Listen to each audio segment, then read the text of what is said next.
mà cậu là mua cho tải gì thép phòng đánh đồn đánh cho đi xua đấy nè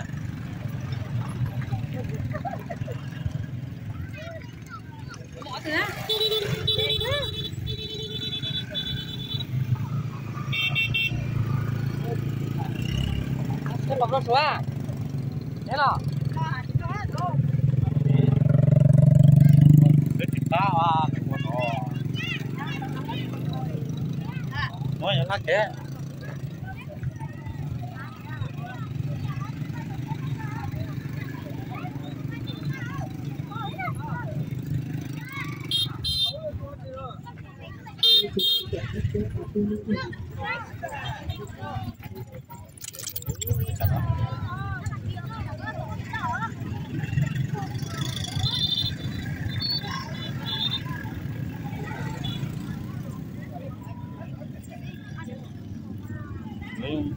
mẹ cũng còn gì hả?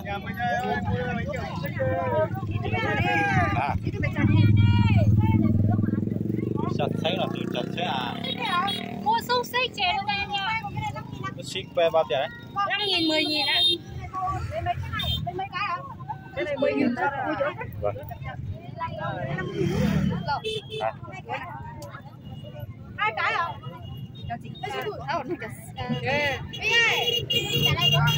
Cái loại này là loại 10.000 cắt lúc sáng này này, chị Quế này. Hai cái chín tháng về. 10.000. Ngồi cho 2 cái. Bao tiền? 400. Cắt từ này đi nha, không nhầm đấy. Mấy cái, lấy 4 cái à? Ăn tương ớt thì lấy này. 400 mấy? Loại bên này loại 10.000 hết rồi. Loại 5.000 hết rồi. Cái này bao nhiêu? 5.000. 5.000 thôi. Chỉ 5.000. Đây là 20.000 4 cái. Trả lại 492 rồi. Kẻ đó là xích.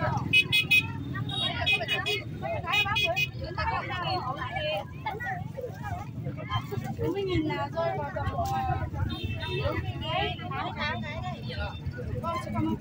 lấy tương ớt không? Có đây. Có được xanh còn nào không? Đây nè, đi tổ chức xanh này. Chỉ tù đi. Các bạn họ chặt cái nào?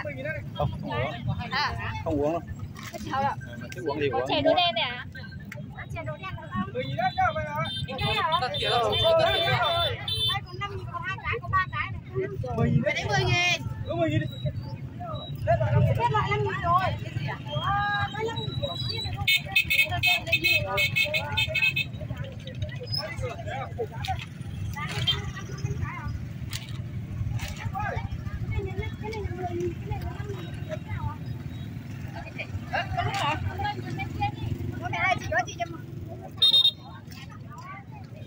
Bông chua, bông chua.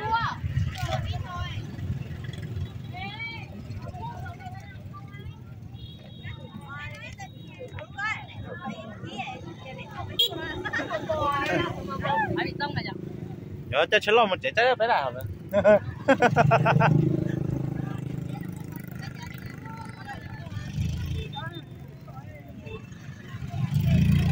Chẳng ngon này.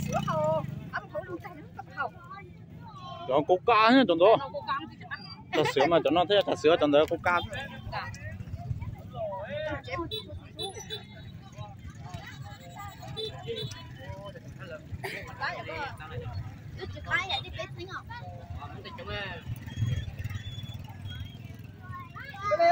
Nó chả tua chả lò đi đấy chống thật thấy. Ui.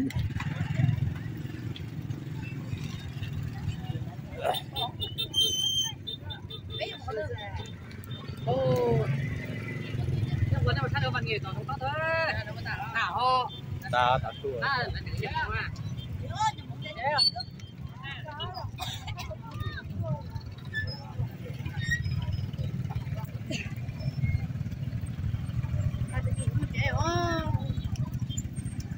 Tụi ta thì nhớ phải có giờ tụi ta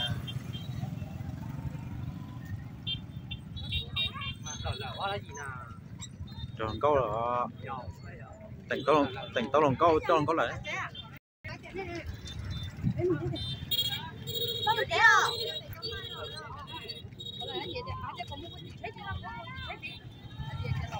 là muốn chặt chua còn chua tới nhà cái nó rồi na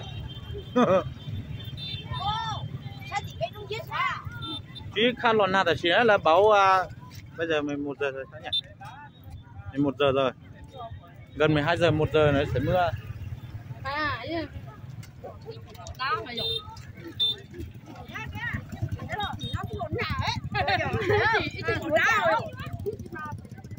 đấy tôi chế nó sớm mà chỉ có chả kèn xe là cho em mổ ít sai ra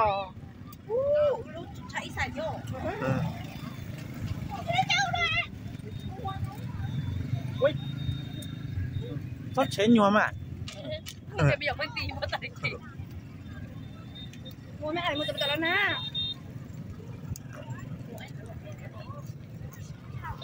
ai xin nha lọ đi thế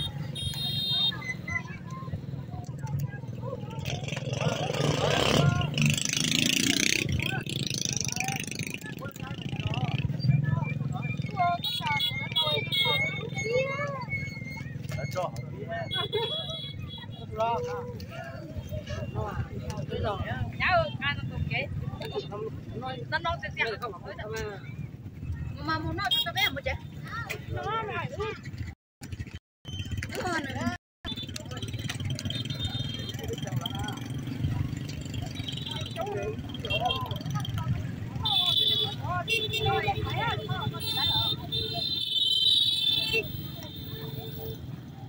là chỉ mới chơi chín đầu nó còn mới chẳng lời cái cái gì cái gì hết trơn đã quấy tụi tôi qua phải đứa con còn là chín đầu rồi còn hay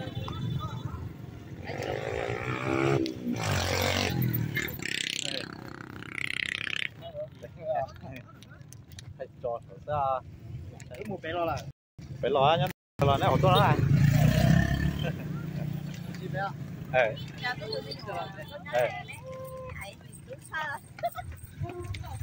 xe ra lì rồi nó tại trong béo nó cũng cái đi